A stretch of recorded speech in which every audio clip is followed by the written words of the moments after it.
नमस्कार दोस्तों, आप देख रहे हैं रिसर्च भोजपुरी यूट्यूब चैनल को। दोस्तों बता दें आपको, खेसारी लाल यादव का अभी एक गाना रिलीज हुआ है लोटस म्यूजिक से। आप नहीं सुने तो सबसे पहले उस गाने को आप जाकर सुन सकते हैं। लेकिन यह वीडियो देख ले, दो खबर लेकर आया हूँ।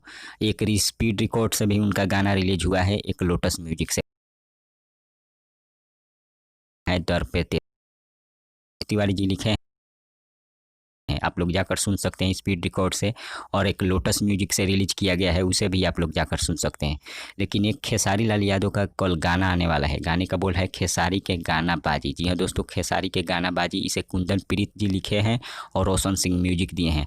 जो कि इस म्यूजिक वाइड चैनल से इसे रिलीज किया जाएगा और कल रिलीज किया जाएगा 5:41 में। याद रखिएगा, 5 मिनट में इसे रिलीज किया जाएगा म्यूजिक वाइड चैनल से। आप जितने भी खेसारी लाल के फैन हैं, इस वीडियो को ज़्यादा से ज़्यादा शेयर कर दीजिए ताकि हर खेसारी फैन के पास ये न्यूज जाए।